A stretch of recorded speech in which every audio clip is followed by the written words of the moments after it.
Allez, troisième partie. Maintenant, on est revenu donc à égalité pour Derek Hough qui vient de s'imposer dans cette deuxième partie grâce à une mort subite qui a été très très belle, elle aussi.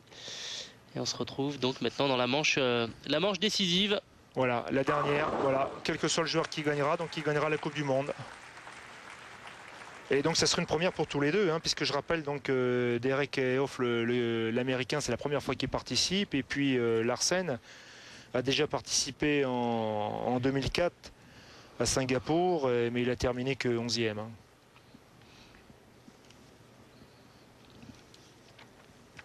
Et on revoit le premier lancer de Derek Hough avec un strike.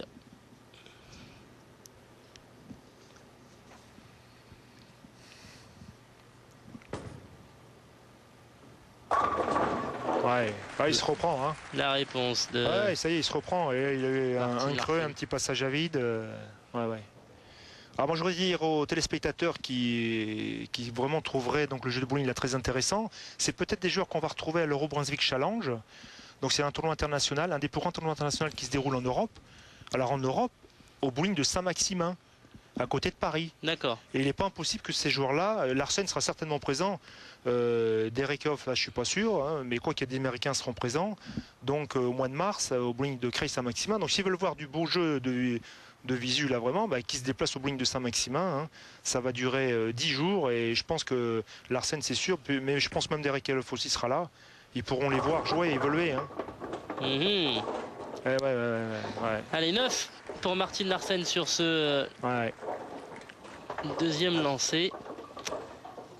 Allez, il va avoir une... Sur ce premier lancé, pardon. Ouais, de la deuxième frame. Hein, oui, voilà, on est passé à la deuxième frame, pardon. Il va donc avoir une deuxième boule pour essayer d'aller chercher cette quille numéro 2. Non, c'était... Voilà, on voit... C'est la deuxième frame qui joue là, parce qu'on voit pas bien. Ouais. Deuxième frame. Ouais.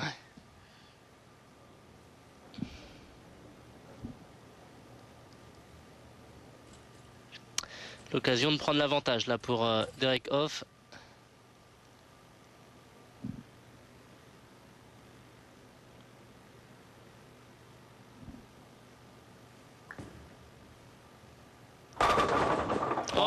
Avec le retour, mais oui, mais bon. Elles sont téléguidées. Hein. Ouais, non, mais ça fait partie. Hein, donc bon, puis il met suffisamment de puissance, dans sa boule pour qu'il y ait un impact important et qu'effectivement après elle aille heurter les autres. Hein. De toute façon, c'est comme ça qu'on fait tomber les quilles. Hein. Mais lui, il n'arrête pas, il enchaîne. Hein, donc il est reparti. Il a trouvé une bonne. Strike, là, pour l'instant, il est devant. Hein. Pour l'instant, il est devant, il est en tête. Hein.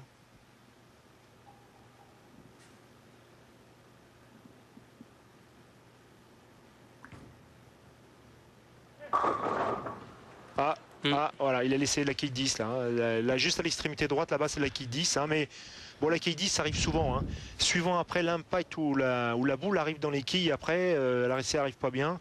Effectivement ça peut être la 7 ou la 10. Alors quand c'est la 7 et la 10 qui restent, alors là je vous dis pas. C'est très compliqué. C'est très compliqué. Certains arrivent à fermer quand même malgré tout. Hein. Les très bons joueurs arrivent à fermer. Hein. Allez, il ferme donc cette troisième frame pour Derek Hough, qui va être à 69 donc après les 3 premières frames. Alors, est-ce que Martin Larsen va pouvoir se reprendre? Alors, vaut mieux pas qu'il se laisse distancer, hein, parce que après, à mon avis... Vu le niveau, oui. Après, sinon, ça va être difficile. Hein. Bah bon, on sait jamais. Hein.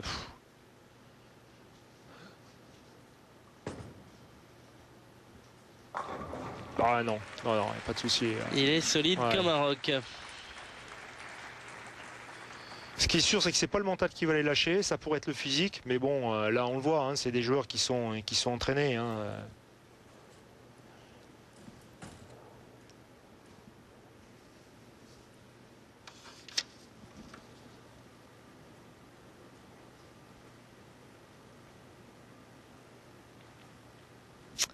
Ce trophée, cette Coupe du Monde qui d'ici quelques minutes prendra la direction soit des États-Unis, soit de la Suède. Bon, en tous les cas, ça sera 2 jeunes joueurs hein, qui s'imposeront parce que donc Martin Larsen, il a 28 ans, et puis donc 29 ans, et Derek Hoff, 29 ans. Hein, donc 28 et 29 ans. Ah, Larsen est en train de craquer là quand même. 8 pour cette quatrième frame. Non, il a laissé 7 et 8 là. Ouais, oh, il va fermer. Hein. Les deux quilles côte à côte comme ça, et en principe, il va fermer. Mais bon, le problème, c'est que ça va être un spare, quoi. Donc il va prendre du retard là. Mais bon, c'est pas fini. Hein. De toute façon, c'est des joueurs. Et de toute façon, ils lâchent rien. Vous savez, jusqu'au bout, ils se battent. Hein. Jusqu'au bout, ils se battent. Hein. Voilà. Ouais. Deux quilles côte à côte comme ça, ils ferment. Hein.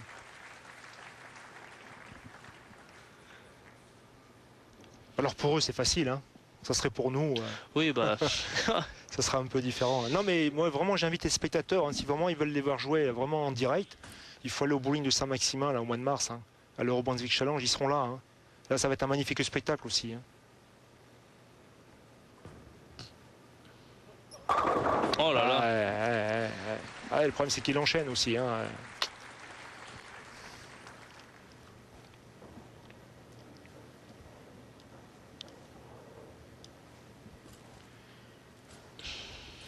Donc fin de cette frame numéro 4 hein, avec un nouveau strike pour Derek Hoff. Et donc un spare pour Martin Larsen. Bon, il faut quand même signaler que Derek Hoff a été en tête déjà à l'issue des 24 parties. Il était en tête à l'issue des 32. Il était encore en tête à l'issue des 40. Bon, il semblerait quand même que c'est vraiment le meilleur joueur du tournoi hein, de cette Coupe du Monde quand même. Hein, donc, depuis le début de la semaine. Ouais, il a tout le temps été en tête quand même. Hein, tout le temps été devant. Hein, donc, Et ça enchaîne, un nouveau strike. Hein. Ah ouais. Non, mais il a une bonne ligne de jeu. Puis là, les conditions de jeu ne se dégradent pas. Ils sont tous les deux à jouer. Donc il n'y a pas de souci, quoi. Puis là, je vous dis, hein, des joueurs comme ça, c'est pas le mental qui va les lâcher, il n'y a pas de souci.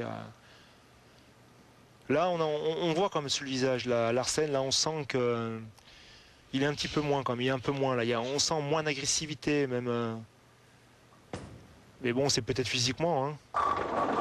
Ouais, bon, il fait strac là. Bah, il s'accroche. Hein. En tout cas, il se relance.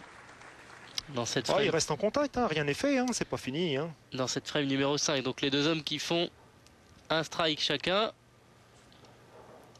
Et Martin Larsen qui va maintenant lancer la frame numéro 6.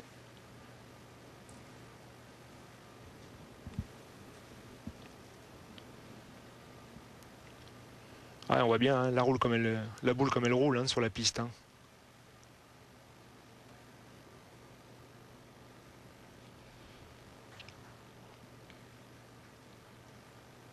Ouais, il joue avec une boule, avec une storm. Hein.